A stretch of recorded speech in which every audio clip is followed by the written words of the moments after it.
जो समझना है वो ये है कि नेगेटिव मार्किंग के खौफ से कैसे बचना है।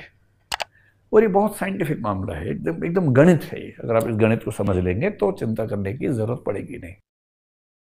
देखिए नेगेटिव मार्किंग का क्या उसूल है और आपके पास स्थितियां क्या है। पहली स्थिति ये हो सकती है कि 4 ऑप्शंस हैं प्रश्न में, उनमें से आपको पता है कि सही कौन सा है और गलत कौन से हैं। अगर आपको पता है कि ये सही उत्तर है, यानी आपने 4 में से एक सही को चुन लिया और बाकी 3 जो गलत थे उनको एलिमिनेट कर दिया। तो जिसको बोलते हैं परफेक्ट, आप किसी प्रश्न को परफेक्ट तरीके से जानते हैं। इसका बेसिक मतलब क्या होता है कि एक जो सही है और 3 जो गलत हैं, आप इसको समझ रहे हैं, और जो 3 गलत हैं आपने इन तीनों को एलिमिनेट कर दिया। यानी आपने कहा कि ये भी इसका उत्तर नहीं है, ये भी इसका उत्तर नहीं है, ये भी नहीं है, और आप दावे से कह रहे हैं। इसका मतलब ये है कि जो चौथा है यही इसका उत्तर है। इसमें तो कोई बात है ही नहीं। अगर आपको ऐसी स्थिति है तब तो कोई दिक्कत है ही नहीं। और मान के चलिए कि ये वाली स्थिति आपकी, अगर आप अच्छे विद्यार्थी हैं तो 30 प्रश्नों में आ जाएगी। अगर आप बहुत शानदार विद्यार्थी हैं तो ये मामला शायद 35 तक चला जाएगा। और यदि आप धरती पर ईश्वर के अवतार हैं तो 40-45 तक चला जाए तो चला जाए, वरना उसके ऊपर जाना मुश्किल है। इतना ही हो पाएगा।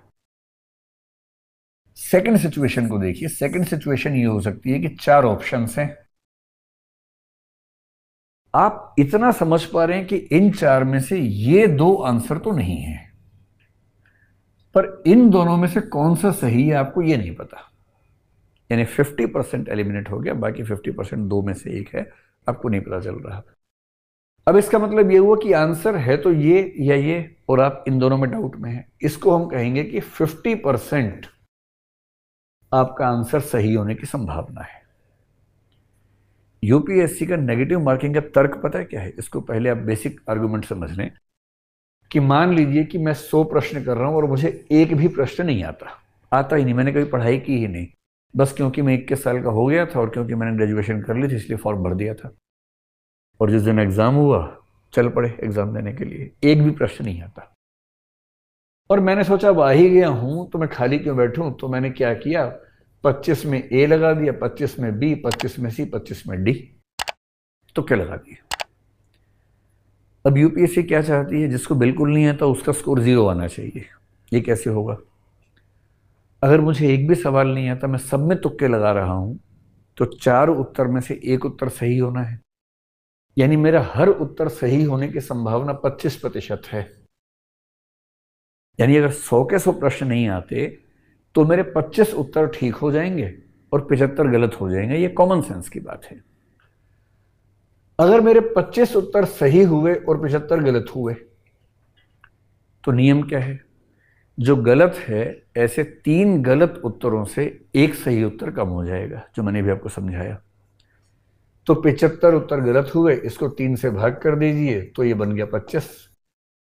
यानी 25 आपके सही प्रश्न हुए थे जिससे आपको 50 नंबर मिलते, और 75 गलत करने से 25 सही प्रश्न माइनस हो गए। यानी कि कुल मिला के आपका स्कोर क्या रह गया, आपका मतलब जिस व्यक्ति ने ऐसा किया उसका स्कोर आया 0।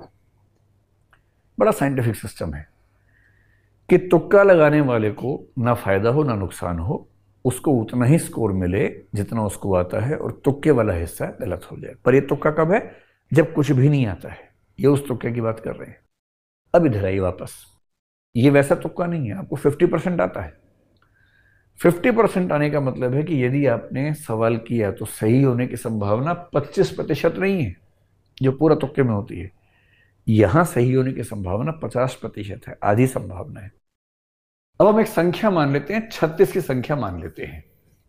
इससे हमारी सारी गणनाएं आसानी से हो जाएंगी। मान लीजिए आपने 36 प्रश्न ऐसे किए जिनमें आपको 2-2 उत्तर एलिमिनेट हो रहे थे और 2 में आपको आइडिया नहीं हो पा रहा था। ठीक है, तो जब आप 36 ऐसे प्रश्न करेंगे तो क्योंकि संभावना सही होने की कितनी है, 50% है, तो मान लेते हैं कि 18 सही हो गए, 18 गलत हो गए। एकदम सिंपल है। 18 गलत प्रश्नों से नुकसान कितना होगा, इसको 3 से भाग कर लीजिए, यानी कि 6 प्रश्नों का नुकसान हो जाएगा। लेकिन आपने सही कितने कर दिए, 18 कर दिए, और इसका मतलब ये हुआ कि 18 - 6 यानी 12 प्रश्नों का कुल लाभ यानी 24 अंकों का कुल लाभ आपको होगा ऐसे 36 प्रश्नों में, जिसमें आपको 4 उत्तरों में से 2 एलिमिनेट करने में सुविधा हो रही है, बाकी 2 में से आपको आइडिया नहीं है। आप 4 उत्तरों में से 2 को छांट पा रहे हैं कि ये 2 तो आंसर नहीं होंगे, एलिमिनेट हो रहे हैं, बाकी 2 में से कौन सा है नहीं पता लग रहा।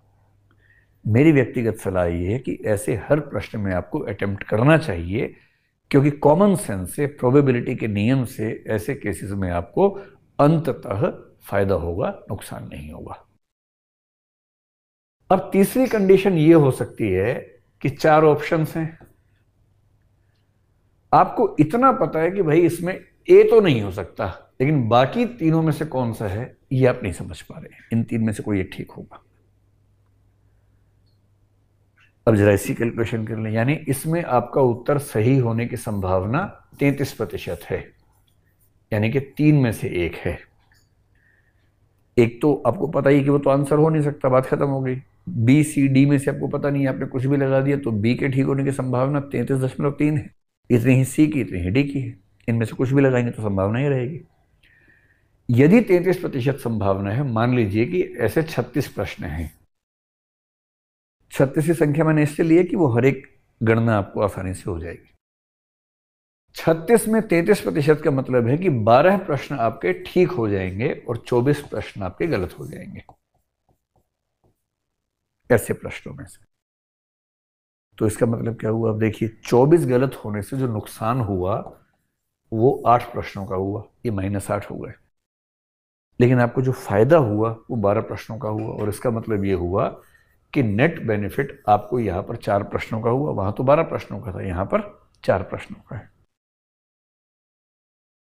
अब अगर आप मुझसे पूछें क्या करना चाहिए, तो मैं ये कहूंगा कि यदि जो प्रश्न आपको ठीक से आते हैं, परफेक्ट तरीके से आते हैं वो, और जो आपको 50% प्रोबेबिलिटी से आते हैं, यानी कि 2 एलिमिनेट हो रहे हैं, बाकी 2 नहीं हो रहे, ये तो करने ही चाहिए। और यदि इनको मिला के आपके 70-80 प्रश्न हो गए, तो आप मान के चलिए कि प्रीलिम्स आपका हो जाना चाहिए। लेकिन यदि उनसे मामला नहीं बन रहा है, या अदरवाइज भी आप सोच सकते हैं, अगर आपका गेस वर्क आमतौर पर ठीक रहता है, तो मेरी सलाह ये है कि आप इन प्रश्नों को भी ट्राई कर सकते हैं, अगर ये प्रश्न संख्या में बहुत ज़्यादा नहीं है तो। मान लीजिए 7-8 ही सवाल है तो ट्राई कर सकते हैं, क्योंकि 7-8 सवाल में अगर आप 2 भी ठीक कर लेंगे तो आप कम से कम नुकसान में तो नहीं ही जाएंगे। और रही बात आखिरी प्रश्नों की, जिनमें 4 ऑप्शन हैं और आपके लिए चारों बराबर हैं, क्योंकि आपको कुछ भी नहीं आता उसमें, एकदम काला अक्षर भैंस बराबर टाइप फीलिंग है, ऐसे प्रश्नों को आप अटेम्प्ट कर। आज की जो वर्कशॉप है, थोड़ा सा आप अटेम्प्ट करेंगे या नहीं करेंगे उससे कुछ फायदा नहीं है, क्योंकि उसमें आपका आंसर सही होने की संभावना 25% है। ये वही स्थिति जो मैंने ऊपर बताई थी। अगर आप ऐसे 36 सवाल करेंगे जिसमें को कुछ नहीं आता, तो आपके 9 सवाल ठीक होंगे, 27 गलत हो जाएंगे।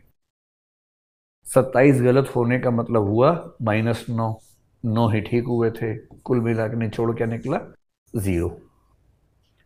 यानी जो प्रश्न बिल्कुल नहीं आता उसको करने में भी कोई नुकसान नहीं होता है यूपीएससी में, लेकिन टाइम का नुकसान तो होता ही है, एनर्जी का नुकसान तो होता ही है।